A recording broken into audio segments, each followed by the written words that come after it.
Hi guys, welcome back to my channel ఆహా వంటిల్లు.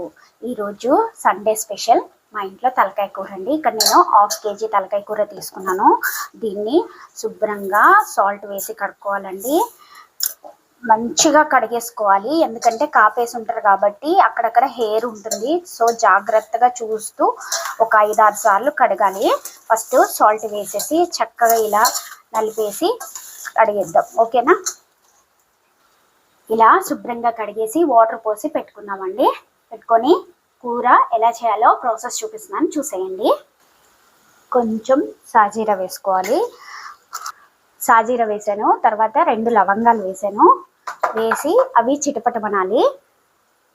సాజీరా లవంగాలు వేయాక ఆనియన్స్ వేసేసుకున్నాం. ఆనియన్స్ కొన్ని ఎక్కువ పడతాయండి. తలకాయ కూర కానీ కాళ్ళ కూర కానీ ఆనియన్స్ కొంచెం ఆనియన్స్తో గ్రేవీ కర్రీ పెట్టుకున్నాం అనుకోండి, చాలా బాగుంటుంది అనమాట. గ్రేవీగా చాలా టేస్టీ కూడా ఉంటుంది. హెల్త్ కూడా చాలా మంచిదండి ఇది. తలకాయ కూర కానీ కాళ్ళ కూర కానీ ఇలా ఎక్కువ ఆనియన్స్ వేసేసి చక్కగా వేయించుకున్నాం. ఇందులో ఇది గ్రేవీ కర్రీ కాబట్టి మనకి ఆనియన్స్ ఒక 50% వేగితే చాలండి. మరీ ఫ్రై అవ్వాల్సిన అవసరం లేదు, అవ్వకూడదు కూడా. ఫ్రై అవుతే టేస్ట్ కంప్లీట్గా చేంజ్ అవుతుంది. సో 50% వేగితే చాలన్నమాట. మేము తలకాయ కూర కానీ కాళ్ళ కూర కానీ కుక్కర్లో చేసుకుంటే చక్కగా ఉడికిపోతాయి అన్నమాట. ఉడికిపోయి గ్రేవీలో అవన్నీ రసాలన్నీ దిగిపోయి గ్రేవీతో ఉడికిపోతాయి కాబట్టి అవన్నీ చక్కగా తిన్నా బలం ఉంటుందన్నమాట, ఓకేనా. కుక్కర్లో వండితే ఉడికిపోయి చక్కగా మంచిగా అన్నీ మెల్ట్ అయిపోతాయి అన్నమాట, ఓకేనా.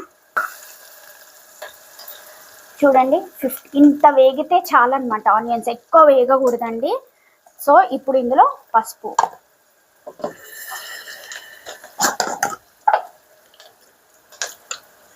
కొంచెం అల్లం వెల్లుల్లిపాయ పేస్ట్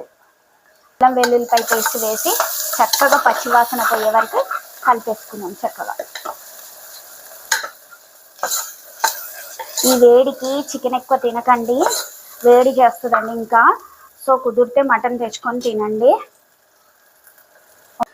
చూసారా అండి, కారం, అల్లం వెల్లుల్లిపాయ పేస్ట్, ఇంకా పచ్చిమిర్చి, గరం మసాలా అన్నీ వేసాం కదా. కొంచెం ఆయిల్లో మగ్గబెట్టాను ఒక 5 minutes.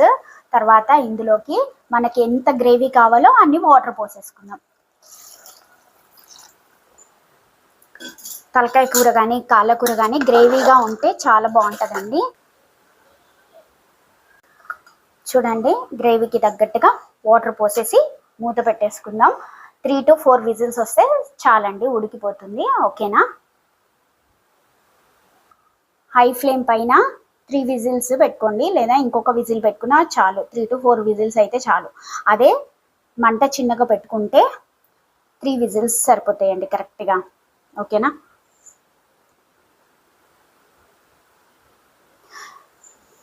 మంట మీడియం ఫ్లేమ్ మీద పెట్టుకుంటే 3 to 4 విజిల్స్ చాలండి.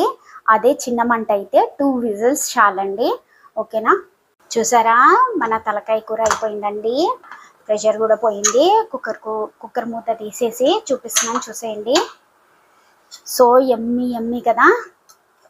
చూడండి, ఇంతే గ్రేవీ ఉండాలండి. తలకాయ కూర కానీ మనకి కాళ్ళ కూరకు కానీ ఇలా గ్రేవీ ఉంటే కూర చాలా బాగుంటుంది అనమాట. ఇలా అయ్యాక దీంట్లో మనము కొత్తిమీర వేసేసుకుందాం. నాన్ వెజ్ కర్రీలకి కంపల్సరీ కొత్తిమీర వేస్తే ఆ ఫ్లేవరే చాలా బాగుంటుందండి, ఓకేనా. టేస్టీ మన తలకాయ కూర బాగుందండి. మరి ఈరోజు సండే కదా, మీరేం స్పెషల్స్ చేసుకున్నారో కామెంట్ చేయండి. మా ఇంట్లో అయితే తలకాయ కూర గ్రేవీ కర్రీ అనమాట. చూడండి, మరి మీకు నచ్చిందా? ఈజీగా ఎలా చేయాలో చూపించాను కదా. ఒకవేళ మీకు నచ్చితే మీరు ఒకసారి ట్రై చేసి ఎలా వచ్చిందో తప్పకుండా నాకు కామెంట్ చేయండి, ఓకేనా. బాయ్ గాయ్స్, ఉంటున్నా మరి.